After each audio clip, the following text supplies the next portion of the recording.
Oke, kita ketemu lagi dalam penjelasan pertemuan ketiga mengenai ayat jurnal penyesuaian atau sering disebut dengan AJP, ayat jurnal penyesuaian bagian kedua. Kalau sebelumnya kita sudah bicara mengenai pendapatan diterima di muka dan biaya dibayar di muka. Jadi pada bagian pertama kita sudah membahas satu biaya dibayar di muka dan pendapatan diterima di muka, di mana pencatatan bisa menggunakan dua metode, yaitu pendekatan neraca dan pendekatan laba rugi. Kita harus pilih salah satu, tidak bisa dua-duanya dipakai. Kalau kita sudah memilih pendekatan neraca, maka seterusnya kita akan menggunakan pendekatan neraca. Kalau kita sudah menggunakan pendekatan laba rugi, maka seterusnya kita harus menggunakan pendekatan laba rugi. Ingat, sifat akuntansi harus konsisten. Sekali sudah dipilih maka harus dipergunakan seterusnya. Kalau merubah maka kita harus pakai surat bahwa pencatatan kita rubah gitu ya. Oke, sekarang kita masuk ke selanjutnya, AJP yang ketiga, yaitu biaya yang harus dibayar. Kalau ini mudah ya, kita lupa nyatet, padahal gajinya seharusnya sudah keluar. Maka di sini masih harus dibayar gaji pegawai bulan Desember, maka kita harus mengakui pada akhir tahun kita harus mengakui biaya, walaupun biaya tersebut belum kita bayar. Jadi sudah kita akui sebagai biaya gaji. Karena kita sudah akui tapi belum dibayar, maka lawannya adalah utang gaji karena belum dibayar. Jadi kita akui sebagai biaya gaji pada debit yaitu 300.000, lawannya harusnya kas kalau sudah dibayar, tapi karena belum dibayar maka utang gaji. Oke, ini simple. Kemudian yang keempat adalah pendapatan yang harus diterima. Misalnya kita membuat tabungan, kita menabung sebesar 12 juta dengan kita menabung sebesar 12 juta dengan bunga 10%, tapi 12 jutanya kita tabungkan pada bulan Juni, 30 Juni. Jadi Juninya nggak diikut, berarti Juli, Agustus, September, Oktober, November, Desember. Berarti hanya 6 bulan. Walaupun bunganya dibayar per tahun, tapi tetap harus kita akui dulu sebagai biaya bunga. Nah, ini contoh di sini adalah masih harus diterima pendapatan bunga 2 bulan. Nah, sebulannya 120.000, berarti 2 bulan berarti 240.000. Nah, kalau contoh soal ini gampang, kita nggak perlu menghitung, sudah dikasih tahu 2 bulan hanya 120.000, berarti kita harus menerima pendapatan sebesar 240.000. Maka dicatat pendapatan di Ingat, kita kalau pendapatan di kredit sebesar 240.000. Kita sudah mengakui pendapatan sebesar 240.000 walaupun uangnya belum kita terima. Maka lawannya adalah piutang karena kita belum menerima uangnya. Kalau kita sudah menerima uangnya, maka namanya bukan pendapatan yang masih terima lagi. Jadi piutang bunga 240.000. Piutang artinya apa? Orang berhutang sama kita. Jadi orang punya utang sama kita, itu disebut piutang. Jadi pendapatan yang harus diterima di muka seperti itu ya. Kita nabung, sama juga kalau tadi nabung. Kalau kita nabung bunga nya tadi berapa, 10%, kita tabung 12 juta, berarti sebulannya kita nerima bunga berapa, 100.000. Nah, tadi tanggal berapa kita nabungnya? 30 Juni Pak. Nah, berarti kita hitung Juli, Agustus sampai Desember itu 6 bulan.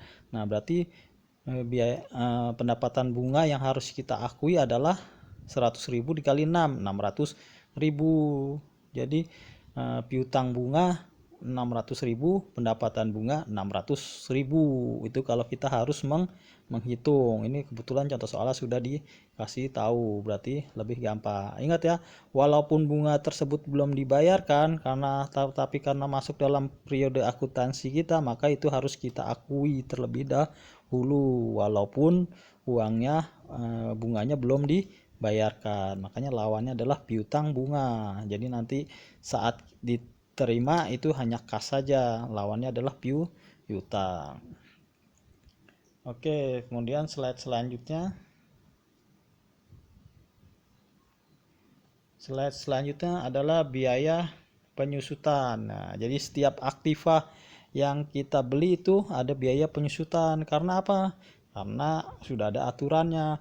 Karena kalau kita beli mobil 60 juta langsung kita akui sebagai biaya pembelian mobil, kan mahal. Itu berarti perusahaan bisa rugi. Maka kita akui biayanya, kita cicil, pengakuan biayanya cicil, itu disebut biaya penyusutan.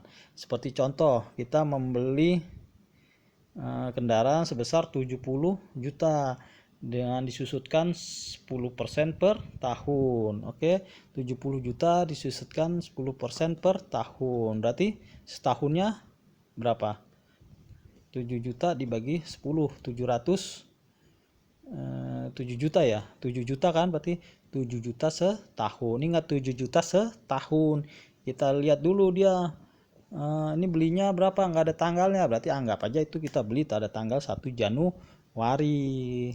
Jadi periodenya adalah 1 tahun. Berarti tadi berapa? 70 juta dikali 10%, berarti 1 tahun 7 juta. Karena di sini nggak ada keterangan tanggal, berarti kita anggap itu kita beli pada awal bulan. Jadi kita bebankan 1 juta. Maka biaya, kalau kita membebankan biaya pada debit kan. Nah, biaya penyusutan pada debit kan 7 juta. Lawannya apa? Lawannya akumulasi penyusutan sebesar 7 juta. Ingat, biaya penyusutan pasti lawannya kreditnya akumulasi penyusutan. Akumulasi berarti dia nanti tiap tahun bertambah, dia nggak akan pernah hilang saldonya. Berarti ini saldo neraca. Di neraca nanti nongol akumulasi penyusutan. Jadi kalau biaya penyusutan lawannya adalah akumulasi penyusutan. Penyusutan cara carinya begitu ya. Tadi tarifnya berapa? 10%. Berarti harga belinya dikali 10%. Itulah harga penyusutan 1 tahun. Nanti dilihat juga belinya kapan. Nah, itu kan tadi 1 tahun per tahun. Kalau belinya misalnya dia di Januari, belinya di Juni. Nah, berarti pembebanan Juni akhir bulan, berarti Juninya nggak usah dihitung, berarti kita Juli itu Desember. Nah, kalau tanggal, cara menentukan adalah kalau di bawah tanggal 15 bulan tersebut dihitung. Misalnya tanggal 14 Juni, Juninya dihitung nggak Pak? 14 Juni, berarti Juninya masih dihitung karena di bawah 15. Kalau 15 Juni Pak, karena perusahaan maunya untung, berarti kalau misal 15 Juninya tetap dihitung. Kalau tanggal 16 Juni baru Juninya tidak dihitung. Jadi patokannya tanggal 15. Kalau di bawah tanggal 15 berarti bulan yang bersangkutan dihitung. Kalau di atas tanggal 15 bulan yang bersangkutan tidak dihitung. Misalnya 10 April, nah berarti Aprilnya dihitung. Jadi mulainya dari April, Mei, Juni, Juli, Agustus, September, Oktober, November, Desember. Kalau 20 April, nah berarti Aprilnya nggak kita hitung. Kita mulainya dari Mei, Juni, Juli, sampai Desember. Jadi pertama kita tentukan dulu tarifnya per tahun berapa. Kemudian setelah dapat per tahun kita tentukan per bulannya berapa. Nah, nanti tarif per bulannya itu dikalikan dengan bulannya. Periodenya ada berapa bulan penyusutannya dari tanggal pembelian. Oke, selanjutnya adalah kerugian piutang. Di sini kerugian piutang adalah kita yang menetapkan, karena kalau kita namanya memberikan hutang pasti ada konsekuensi orang yang tidak dapat membayar. Kayak kita kalau ngutangin orang kan pasti kita siap-siap bahwa orang tersebut tidak akan membayar. Nah, dalam perusahaan itu masih diberi keringanan, ada aturannya, boleh dibuat cadangan penyusutan namanya. Nah, jurnalnya adalah kerugian piutang sebesar 100.000, lawannya cadangan kerugian piutang. Ingat, ini baku jadi diapalin. Kerugian piutang pada cadangan kerugian piutang. Kenapa boleh Pak? Ya namanya kita ngutangin kan pasti ada resiko tidak tertagih. Nanti kerugian piutang ini akan ditutup ke biaya piutang ya. Kerugian piutang, cadangan kerugian piutang. Oke, slide selanjutnya adalah biaya perlengkapan. Nah, ini kan kalau biaya perlengkapan itu biasanya dia barangnya kecil-kecil, susah dihitung. Nah, jadi kalau perlengkapannya itu berkurang, maka itu harus kita jadikan biaya seperti di sana. Di sini kita punya perlengkapan 1 juta. Ingat, kita punya perlengkapan di awal tahun 1 juta. Kemudian saat akhir tahun kita stok opnam. Ternyata pelengkapnya tinggal 800.000.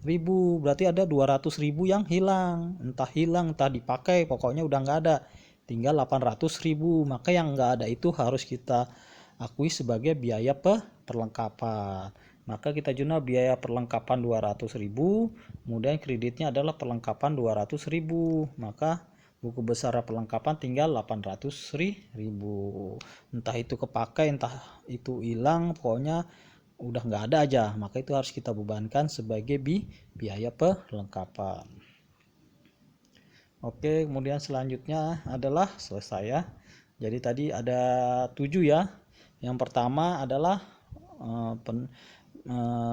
sewa dibayar di muka. Kemudian yang kedua adalah pendapatan diterima di muka. Nah, untuk 1-2 ini ada 2 pendekatan yang bisa dipergunakan, yaitu pendekatan neraca dan pendekatan laba rugi. Kalau pendekatan neraca kita belum mengakui sebagai biaya atau pendapatan. Kalau pendapatan laba rugi di awal kita sudah mengakui sebagai biaya dan pendapatan, cuma jumlahnya belum sesuai. Kalau neraca tadi belum diakui, maka akhir periode harus diakui. Oke, kalau masih ada yang belum dijelas nanti ditanyakan via WA group. Kalau diperlukan seperti kemarin, kalian bisa membuat video conference kemudian mengundang saya untuk masuk ke dalamnya. Nanti akan yang belum jelas akan dijelaskan. Tapi sebaiknya tonton video ini supaya lebih paham. Oke, terima kasih.